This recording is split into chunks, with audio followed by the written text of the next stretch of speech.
Well, good evening and welcome to Tucker Carlson tonight. Washington, D.C. is a divided city, but today saw a moment of rare political unity.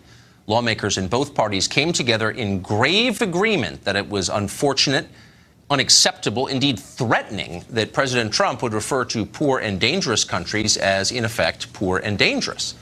Now, some of the outrage was tactical, obviously, a way to score political advantage. But a great deal of it was entirely real. It was authentic rage. So why are the people in charge hysterical about this? Is it because Trump said something racially insensitive? Let's see. Just yesterday, Nancy Pelosi dismissed the DACA negotiation because there were too many white people involved, and most people here didn't even notice. So left-wing attacks on the basis of race are now common, very common. So could it be they found it shocking the president would criticize an entire nation? Maybe. But then the left has no problem bashing huge parts of this country. You could put half of Trump supporters into what I call the basket of deplorables. Right?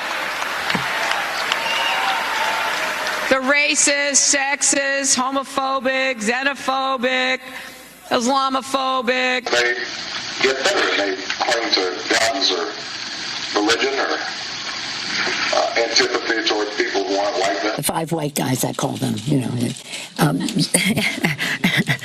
said, you gonna open a hamburger stand next or what? So they don't have a problem dismissing entire populations. So what is the real reason for the panic you're watching right now on cable television? Maybe it's because Trump's remarks are forcing precisely the kind of conversation our leaders don't want to have. He didn't do it on purpose. It was accidental, but he still raised questions they'd rather not answer, like, who exactly are we importing into our country, and how are they doing once they get here? Answer, of course, well, they're all valedictorians and war heroes, and in fact, way more impressive and way more American than you will ever be, so shut up. That's what we're told. That's what we're required to believe. What if it's not true? Last year, the U.S. accepted 23,000 people from Haiti and 172,000 from Mexico. Immigration from El Salvador has been so brisk in recent years that 1 in 3 Salvadorans now lives in the United States. Has America become a better country as a result? Maybe, maybe not. Maybe we ought to talk it through and decide before we continue with our current immigration policy. Leaders who actually cared about their people would do exactly that. And yet our leaders just yell at us until we stop asking questions. Senator Lindsey Graham of South Carolina released a statement today that neatly summarizes how most of official Washington thinks about this subject. In a statement, Graham dismisses the idea that America should even think about what kind of people it lets in. Quote, "I've always believed that America is an idea," Graham wrote, "not defined by its people, but by its ideals. Diversity has always been our strength, not our weakness." America is defined by its ideals. Okay, so what are those ideals? It might be useful to know, considering how important they are. Well, diversity as our strength is the only one our leaders seem to agree on. The less we have in common, somehow, the stronger we are. Is that true? We'd better hope it's true because we're betting everything on it. But there's a deeper problem with what Senator Graham said. Quote, "America is not defined by its people." Really? What do its people think about that? Are they pleased to learn their leaders consider them merely a commodity, a set of interchangeable parts? America's actual people, with their actual families and towns and traditions and history and customs, may be surprised to learn that they're irrelevant to the success or failure of what they imagined was their country. According to Lindsey Graham, you could take our entire population and swap it out for 320 million, I don't know, Chinese or Indians or Africans or Canadians or people from New Zealand, and the place would be no different so long as the idea was still there.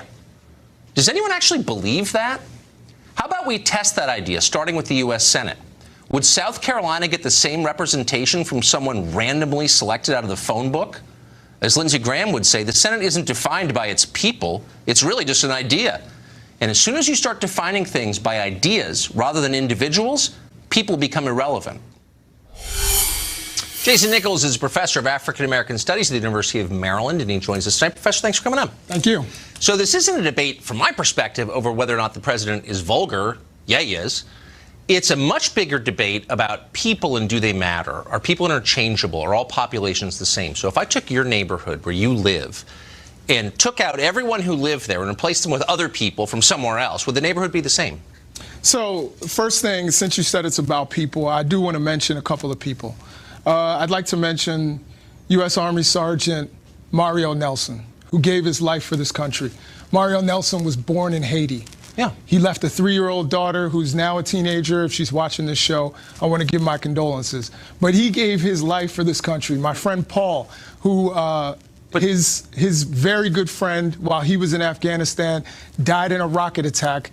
She was born in Kenya. But if you're expecting me to be surprised, I'm not at all. I spent part of the day with a terrific guy from Haiti. I mean, there are a lot of great immigrants here, including from Haiti and El Salvador and a lot of countries you wouldn't want to live in, and they're great people. I'm not contesting that at all. Okay. I'm merely saying the idea that all populations are the same, or the people of America don't have a right to determine who comes here, or if you take a ton of people and replace them with another group of people, that everything's exactly the same if they have the same idea. That's just not true. Well, then if we believe that we like the way America is right now, then why are we trying to get rid of large numbers of people who are here?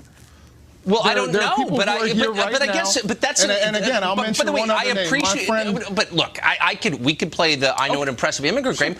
And I would agree with you in every case, because there are a lot of impressive immigrants. Okay. But there are also a lot of impressive native-born Americans and unimpressive ones who need our help. Two of us right here. Who need our help. There are a lot of them. Sure. But the idea that it's somehow outrageous or bigoted to say that there are differences between countries or cultures, that's insane. That's lying. So what is outrageous and bigoted, among many things that our president has said, what is outrageous and bigoted is to select certain places and call them crap holes. And again, I'm going to edit myself here, but to call them crap holes. Now, again, Haiti and continental Africa have very little in common, country in Africa. So he's saying he wants a merit-based... I mean, look, it's hardly relevant to the point, but is it? Norway, you're wrong on that one point. Norway, I think, is the richest country in the world. No, actually, the GDP, the way I saw it was, I think it's 300... Okay, well, look, I mean, 70 billion. Here's the point. We get a ton more people from Nigeria than we do from Norway. Sure, and I think because people from Norway don't have to leave. Okay. There's no reason to leave Norway. Norway, you get free health care up until the age of 16. If you were really interested in helping America, you would want the most impressive people you could find. Some would be from Nigeria, some would be from Norway, some would be from Togo, some would be from Japan, to move here. But you would rate them on the basis of how impressive they were. You would not say the first people to get here are people who have relatives here. You don't run your college that way. Harvard doesn't let in the first 7,000 Salvadorans who apply. They say, no, we're taking the best only. Why don't we do that? I think we do that. As a matter of fact, one of the things that you said about Nigeria the last time we were here is that they have a higher median income and are more educated than native-born Americans when they get here, Nigerian immigrants. So, no, they're not going back to their huts, as the president said. Okay, there are people who come here, work really hard, and do really well. If you are claiming that we are bringing the most impressive people here, then you don't know much about our system, which gives overwhelming priority to people who have relatives here. Being related to someone is not a qualification, it's an accident. So we don't have that. That's not a criterion that Apple uses when it hires people. If you really cared about America, you would say, we're only taking the best. We'll devise a test to figure out who they are, but we're only taking those people. Well, again, I think Sergeant Nelson was the best. He came here. He sacrificed his life for this country. But I agree. I'm not contesting that. So then what? I'm not. Oh, so you're saying? My argument is we have that people if you who come here who work extremely hard and some of them do very well. We do, of course, and we also have people who come here and don't do well. But the point is not them. And they're native-born people the same way. The point is not them. This country belongs to American citizens. Period.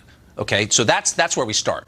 But second, if you ran your college like we run our country, or Harvard ran its college like we run our country, or any company did, it would go out of business. And it would suggest that people who ran that company or college didn't really care about the enterprise they were in charge of because they weren't trying to find just the best. Why don't we do that? I don't understand. Again, I think that our immigration system certainly needs work. It needs some changes. However, the president has made this about race and ethnicity, and that's the problem here. Really? I kind of missed that part. You're missing so the president said we should have a merit-based system. That's not what the president said. The president said we don't want people from certain crap holes.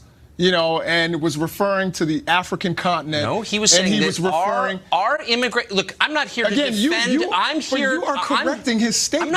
I'm not here to correct what he said. Yeah. I'm here to make the case for active acting on behalf of our country with a merit-based immigration system. Tucker Carlson, if you were president of the United States and you said those things, we could sit here and have a discussion about that. I'd be 100% open to that. Oh, would you really? You'd be open to it? I don't think so. The problem is you are sitting here and making an argument that the president hasn't made. That's fine.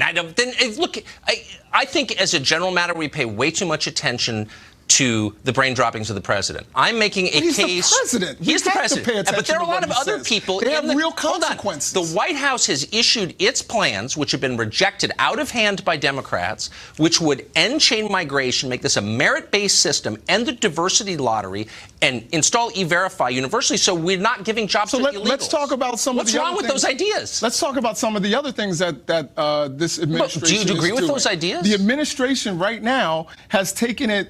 Has increased the amount of people that they're trying to deport, and is talking about leaving 800,000 young people who have lived here, like my friend Nancy Raise, since the age of 3, trying to keep them So we're not allowed to deport people who are here illegally? If I show up at Harvard without enrolling and start taking classes and they kick me off campus, are they immoral for doing that? Like, what are you talking about? If someone has been here since the age of 3 and didn't choose to be here, and this is all that they know, yes, that is immoral. Any non-criminal DACA recipients, and we're not going to, as you know. But people who commit crimes who are here illegally, why do they have a right to be here? I'm totally. But it's not about crime. As a matter of fact, since the Obama administration, the people who are being detained, who have not committed you haven't answered any of my questions, have risen. Okay. I just want to treat our country with the love and respect that you treat your college with. That's it. Absolutely, and I want a country that sticks to its values. Right. One of the things that is protecting its own people over and against people from other countries. One of the things that is on one of the greatest symbols of freedom in this country, of course, is the poem that talks about the huddled masses. It talks about bringing poor, even homeless people, and we've done a lot of that. And that is something that we stand for as a nation. What we stand for is protecting our own people, because it's their country. It doesn't belong to people from other countries. It belongs to us. We're Americans. That's the whole point of a government. And I don't think our interests are being looked out for first. I just don't. Yeah, I would disagree with that. All right. I think, Professor? I agree with you that I think this administration is not always looking out for all its citizens. I certainly agree with you. Good to see you. Absolutely. Victor Davis Hanson, a fellow at the Hoover Institution and professor at Cal State Fullerton, and he joins us tonight. Professor, thank you for coming on. What do you make of this debate? Well, I mean, everybody believes that the president would be better off using language from the Sermon on the Mount than Howard Stern, and he could have easily said, we would like to prefer people come from the top tier in the new UN Development Report or GDP rather than the bottom tier. And after the Michael Wolff book, Mythography, and the surveilling, he should be very careful of what he says to anybody, much less to Dick Durbin. But all of that said, there's really a divide in the country, and about half the country believes in the melting pot, and that we want to assimilate, we want to intermarry, we want to integrate people so that their outward appearance, their ethnic identification, their race, if you will, is incidental. It's not essential to who they are as individuals. And to do that, we need diverse immigration. We have 30% of all people come from one country, Mexico. We need meritocratic, we need legal immigration, and to the degree somebody has skill sets or capital or knows English, that facilitates the melting pot. But the other half, and Jennifer Palmieri, the former Clinton communications director, said that the purpose of DACA was to get future Democratic votes. And they don't believe that. They have sort of a tribal view, identity politics collectives, and to further that vision, they want as many people as they can to come and not to integrate, not to assimilate rapidly, and to be predictable in the way that they vote, and that their outward appearance is essential, not incidental to their character. And that's the issue, whether the salad bowl or the melting pot. In the case of the progressive movement, they saw what the American Southwest has become. It went from red to purple, maybe to blue, and it's got enormous implications for the Electoral College. But remember what the message is. Come here and be dependent on a government and look to your identity in collective terms and vote in a quid pro quo fashion for those who are your ethnic tribune. So it's pretty cynical. And I guess we're all getting tired. I would just stop you and say it's more than cynical. I mean, if that's true, it's criminal, importing people solely for the purpose of bolstering your own power, hoping to get obedient voters rather than citizens. I mean, that's a crime. But I mean, if you really cared about immigrants, you would say we want people to come after we have prepped them in a country, or they've been prepped to know English, and they came legally, and they came in a diverse fashion from all over the world, because we know historically that when people come in diverse groups, and they're not in single enclaves, that they assimilate more and they integrate more. We don't. If your name is Giuliani or Cuomo, we can't tell how you vote now. It's incidental being Italian American. That's what we want for Lopez and Mendoza. That's not what the progressive movement wants. They see as an avenue to electoral success through immigration, often illegal. And it's pretty cynical when you have all these virtue signaling very wealthy people like Jeff Bezos or Mark Zuckerberg, who don't. Their rhetoric doesn't match their lives. They live in compounds. They put their kids in private schools. I'm in southwest Fresno County. All my kids went to public schools. I live every day with Mexican Americans and people here illegally. There's a lot of problems when you have so many people coming so quickly from one place without English, capital, or education. But rather than deny, you can't deny that. And we have to work on the melting pot. But if you want to encourage that separatism for political purposes, then you're the one that's culpable. You're the one that's amoral. You're the one that's unethical. There's never been a country with a worse ruling class than the one we have now. It's really striking. Professor, thank you. Members of the press were in tears, some of them literally, over the president's comments yesterday. So who outdid him or herself on the tube last night? If you didn't see it, it was pretty unbelievable. We've got the highlights next. But even accounting for that, their reaction to his remarks about Haiti and other undesirable countries was over the top. The President of the United States is racist. Sir, they're not whole countries. For one, Donald Trump isn't their president. Because we now know that we have in the White House someone who could lead the Ku Klux Klan in the United States of America, somebody who could be the leader of the neo-Nazi. Our president is a clear and present danger to non-white people in America. Gutierrez guy's unbelievable. Joe Concha writes about media for The Hill, watches TV for a living, and joins us tonight. So, Joe, I was preparing for yesterday's show, so I missed a lot of this. What were our moral leaders, our ethical betters on cable television telling us last night? Our media overlords, well, for starters, I'm a little banged up today, I got to admit, because I was stupid enough to play the S-hole drinking game, which is entailed by if someone says S-hole, uncensored, right, the whole thing, you have to do a Boilermaker shot. And by the end of the night... You're in the hospital? Yeah, it was said 36 times.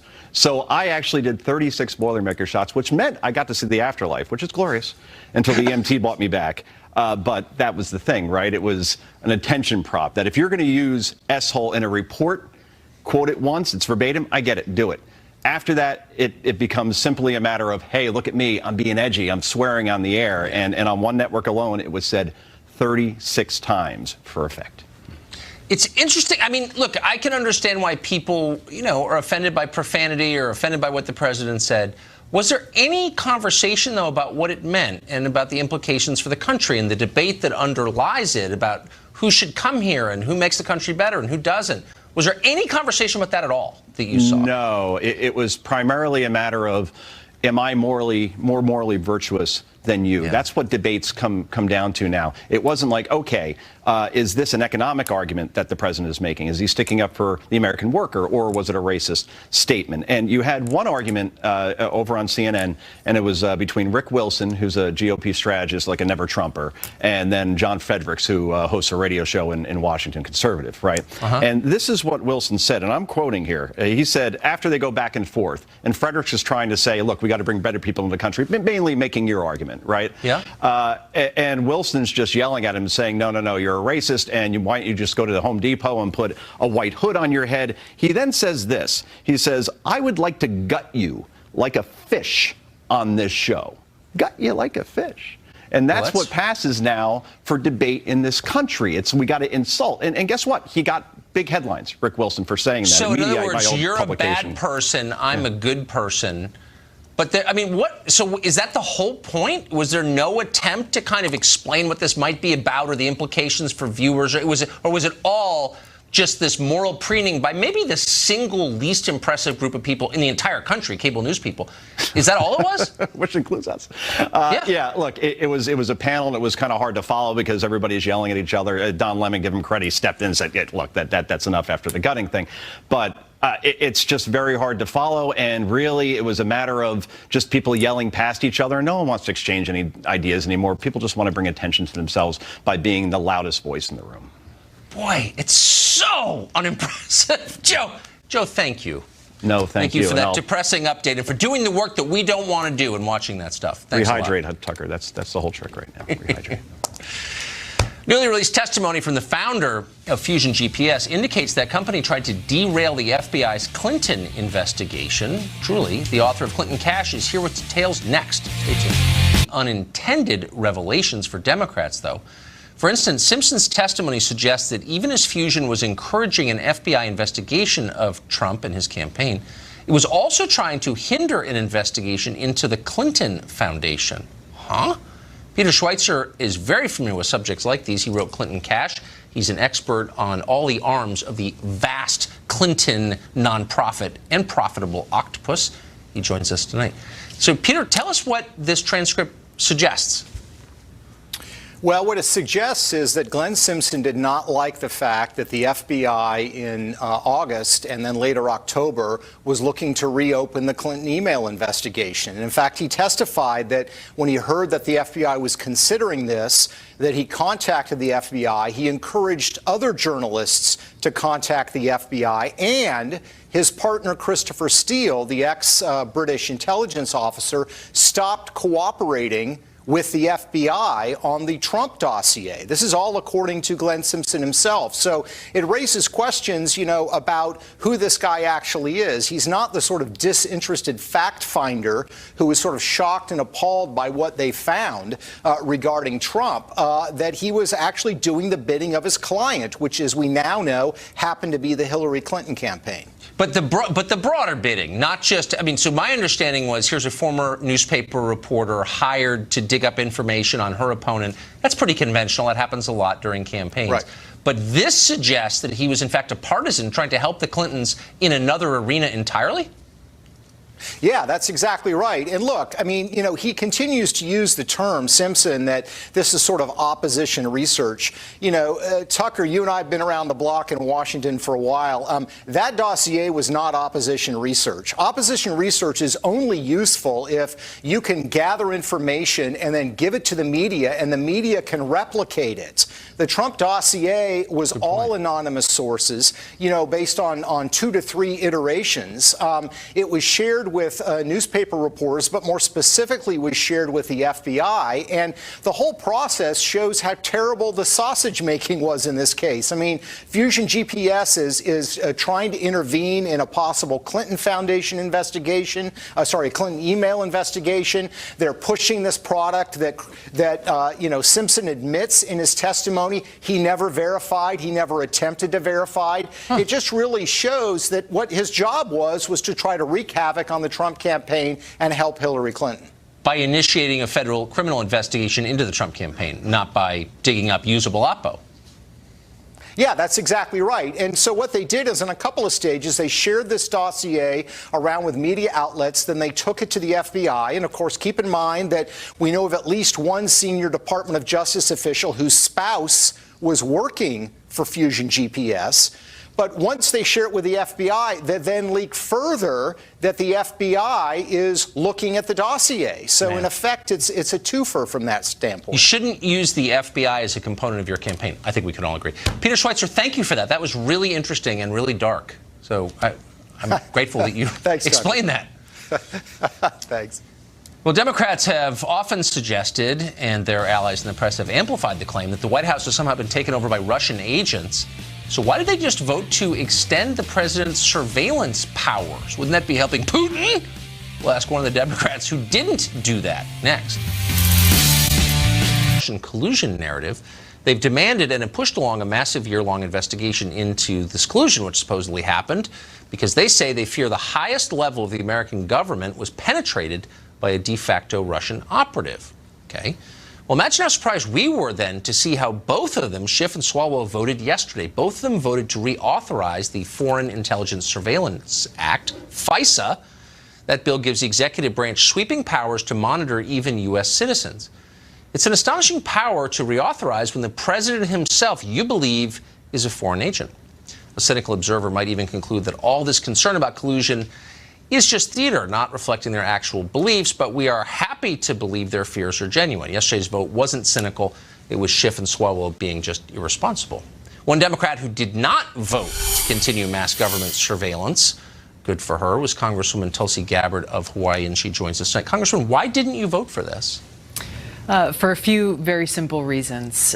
Section 702, under this FISA Act, basically allows the U.S. government to tap into or surveil communications of foreign targets on foreign soil. Right. So this specific Section 702 is something that, as a veteran, I understand is important and is necessary as we try to make sure that our country is not attacked by terrorists. However, there has been and continues to be a gaping loophole in this that allows for law enforcement officials basically to search and use the incidental communications of American citizens that are caught up in this collection without a warrant. And that's really where the unconstitutional issue comes in. Why myself, I believe 40 other members of Congress, Republican and Democrat, introduced an amendment that fixed these loopholes, that allowed this program, that provides this provision that allows you to surveil foreign targets on foreign soil, making sure that we keep our country safe, but also striking that balance where we're protecting the constitutional rights of American citizens so that they are not being, their communications are not being searched or used by law enforcement, again, without a warrant. Right. I mean, that's a Bill of Rights right. I mean, that's a fundamental right. So what was the compound question? What's the argument against that? Why would anybody be against that, getting a warrant for snooping? And second, why was there no big debate that filtered down to the rest of us over this? That's a good question about why there weren't more people talking about the seriousness of this issue and what is really at stake here. There was some debate that happened on the House floor, and it was interesting because you had Republican and Democratic leadership stepping up to protect the status quo, speaking out against our USA Rights Amendment. And there were a lot of misinformation and things that were being said that our amendment would do that they didn't actually do. They said, oh, well, this will make it so that our intelligence agencies can't go after terrorists. Point blank saying things like that simply were not true. The crafters of the amendment were very careful to make sure that we allowed those provisions to continue that are necessary to prevent a terrorist attack, but protected the constitutional rights of Americans. So why would people be against this is really the bottom line question. The intelligence agencies came in time and time again saying this program, Section 702, is purely for foreign targets on foreign soil, not for Americans. So it raised the question that we never really got answers to, then why would you oppose our amendment Exactly. that limited and provide that check and balance? Due process, probable cause, and a warrant. If you give up your constitutional rights, what's the point of any of this? And that's really the irony of the situation, is that when you look at what terrorists want, they want Americans they want us to give up our rights. They want us to give up our freedoms. And by allowing this to continue without fixing this unconstitutional loophole, then we're essentially ceding, and the terrorists win. I agree with that completely. Congresswoman, thank you. Thank you for joining us. Aloha. Another Democratic lawmaker joins us after the break to explain why he protested the flag during the Pledge of Allegiance. Plus, Dave Portnoy of Barstool Sports on his big win over the greatest behemoth of them all, the NFL. Stay tuned.